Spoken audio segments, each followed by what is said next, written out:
Lectric now makes a cargo bike. It's called the XPedition. It is built with purpose and range in mind. The XPedition takes what already works from their XP series of e-bikes and blends it with industrial strength. Let's run through the components that make up the XPedition, then we'll take it for a test ride, test it versus the website claims, and then talk about what type of rider this bike is marketed towards. There is lots of tried and true XP stuff here, like the bars. Lectric widened them on the XP 3.0. The 680mm bars are an especially good fit on high mileage bikes like this one. This too, the Shimano shifter, and of course, a twist throttle, and rubber comfort grips. These have been getting thicker and thicker, and on this XPedition, they look like they are going to be comfortable. And these computer controls, they too will look very familiar to XP fans. So too this Lectric branded M5 computer with the usual 5 available pedal assist modes, headlight function, and so on. The XPedition is built for carrying weight, so it's going to need beefy brakes. Lectric equipped it with Zoom hydraulic disc brakes with the motor shut off and 180mm rotors front and rear. More XPedition adaptations up top, like the bars being adjustable via this new adjustable stem. A single button allows the bar height to be changed from almost vertical all the way down to about 90 degrees, and the bars themselves can be pivoted without having to unbolt anything. Like every current Lectric bike, the handlebar beanstalk is also foldable. Curious, since the XPedition is not a foldable bike. We'll talk about the frame in a minute with its many mount points. The front head tube has mount points that are a tiny hint of what is to come. No front suspension on the XPedition. This is utilitarian, so it gets a rigid fork. Mounted to that fork, the included headlight. Bright enough to get some visibility even in daytime. Lectric sells a new big headlight. I'll be showing that off in a future video. That is optional. This one, it is included. Also bolted to the front fork, the metal front fender. They're metal fenders front and rear on the XPedition. Between the XP 1.0 and 2.0, Lectric went with 20 by 3.0 for its wheel size. 3.0 wheels have worked well for them. The XPedition gets street tread and Lectric branding on the tires. New pedals, these are a massive change from anything that I've seen from Lectric. Alloy pedals with pegs that make the mountain biker in me happy. And these pedals have a parlor trick, a useful one. They're quick detach. Workers in an urban environment can take their pedals with them.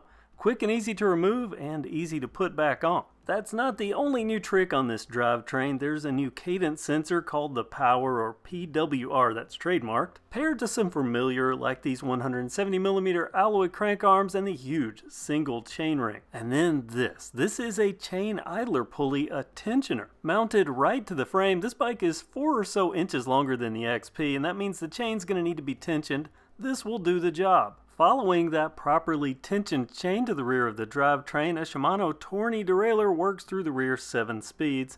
To see them, we need to remove the protective film off another small but important Lectric thought-out detail. There are clear plexiglass tire shields on the lower rack sides. This is a cargo bike. These are there to keep cargo and passengers out of the moving spokes and rear gearing. Now to the electric motor, the power plant for this e-bike. 2 things to note. First, Lectric has been working on their gearing. This is 11 to 28 tooth at the back, and they have made some grand claims about this Power, or PWR, drivetrain. This motor, it's beefed up with 85 Newton meters of torque, and it's rated at 1310 peak watts. To get power out, you have to first put it in, and that's via dual Lectric batteries. At least this bike. This is the dual battery model. They also sell a single battery model. Each battery has its own keyed lock, and the batteries are easily accessible if you want or need to take them with you. They can be charged in or out of the bike. This dual battery model means double everything as far as the battery ratings: 48 volt, 14 amp hours, and these are LG cells per the sticker. The battery cage provides adequate protection and positions them at the dead center of the bike, a good spot for a bike built to be loaded with cargo.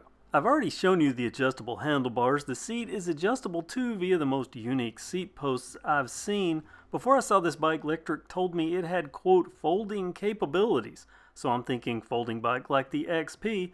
They were actually talking about the stem and this dual section seat post. It can go way up or way down. The saddle itself, custom designed with Lectric branding, gloss trim on matte with some built-in shock absorption. Not super wide, but also not narrow. It looks to be built with long rides in mind. Now let's talk about this frame. With so many support bars that it looks like a roller coaster frame at Six Flags. It really does. Initial impressions: built like a tank, and this rack is capable of holding 300 pounds on its own. Mount points: along with the usual front rack mount, there are cage bosses on the main tube, 3 of them. Another set on the seat tube, and moving back to the spider's web of roller coaster supports that make up this rear rack, even more. Set after set after set, and there's even more. Rigid bolt points recessed and sandwiched in between those, and that's just up top. Down to the sides, where arguably I think someone could put double duty to those bolts that hold the plexiglass guards in place. And then there's these big openings. Those are for the optional running boards. I have them and will test them in an upcoming video. And I almost forgot the tail light. Along with the headlight, there's an illuminated rear light, light only, not a brake light. Back to the drivetrain as well, where I only briefly mentioned the PWR in this new sensor. This is an entirely new setup, and it's built to virtually eliminate the run out of pedal effect. A lofty claim to a reviewer that you know is going to test it. That works along with this new speed controller. Curiously mounted all the way down here, I suspect, so it can keep cool because this is a 24 amp controller. That's a lot more power than Lectric's ever had going to the wheels. Stopping them, I've shown you the zoom hydraulic brake levers. Here's the other end, the zoom calipers and 180mm rotor. One last component worthy of mention, and that's the center stand. Center is better for a cargo bike that may be fully loaded. Often though, center stands trade stability for agility. I've seen them where they'll drag the ground even on slight turns. On this bike, there looks to be plenty of clearance. That's the component rundown. Now it's time to give this Expedition a go.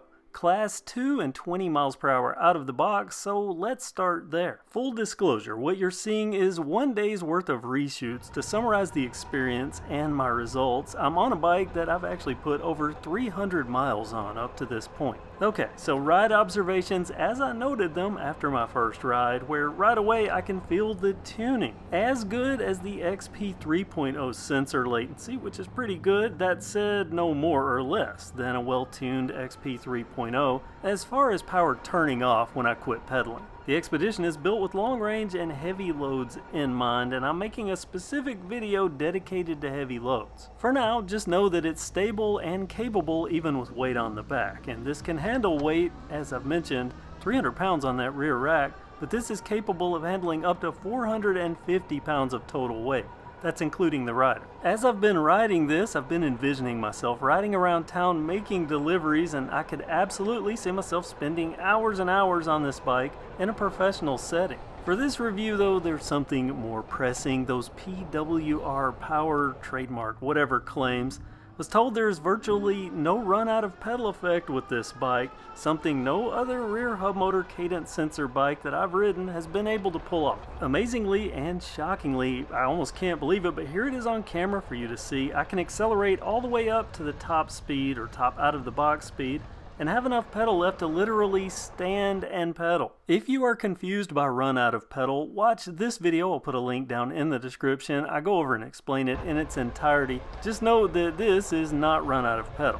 Amazing, except that this is 20 miles per hour. The bike is unlockable up to 28, where I previously ran into run out of pedal before I could get there. So I consulted the instruction manual and unlocked the bike to its full Class 3 28 mile per hour potential. And here it is for your eyes to see. By the way, note the fast but smooth and easy run up to top speed where, oh my gosh, 28 miles per hour. Not only do I still have pedal, no run out of pedal effect, I can stand at 28 miles per hour and pump on the pedals. I don't know what witchery or voodoo this is, but I love it. It absolutely works. There is no run out of pedal effect on the Expedition, even beyond the assisted 28 miles per hour top speed. Just wondering, how far does this scale? 30 miles per hour, I still have pedal resistance. How about down a big hill where speeds outpace the motor output, but I was still going at 33 miles per hour and still had pedal? Lectric claims verified. They did make another claim though, and this was to me personally. They said in my writing I shouldn't find a hill that I can't throttle only up, meaning no pedaling, solely throttle. Challenge accepted. This is a hill where it is super steep. Visually, it doesn't look like it, but it is. My very first 50cc moped scooter couldn't make it up this hill without weaving back and forth. Can the XPedition tackle it? Throttle only, it's not racing up. It did slow down to 7-8 miles per hour, but I was able to climb the entire hill with only throttle. And more importantly, I wasn't watching battery bars disappear as I was going up a hill, which is usually the case on e-bikes when throttling around. So a double win for the XPedition. Actually, I think I'm up to triple win at this point. Well, that's the throttle. There's also pedal assist. Let me cover those settings and the speeds in each mode just like I do in all my review videos. Pedal assist 1, good up to about 8 miles per hour. Pedal assist 2, 14. 3, 20 miles per hour.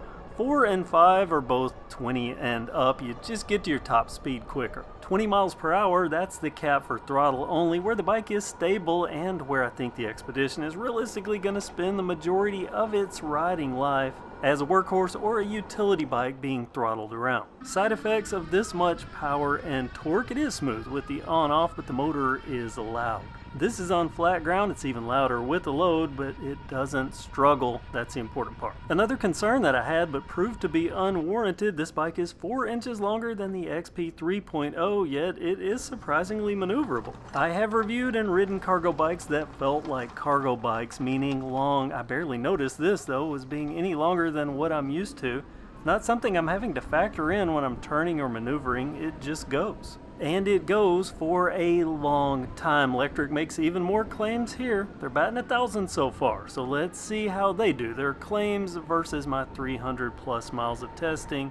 They claim up to 150 miles on this dual battery bike at pedal assist 1, and they say 50 miles at pedal assist 5.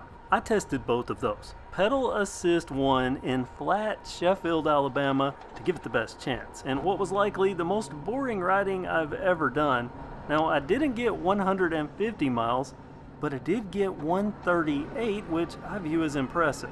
Pedal assist 5, my speed. Now, I did have this in the out-of-the-box Class 2 configuration.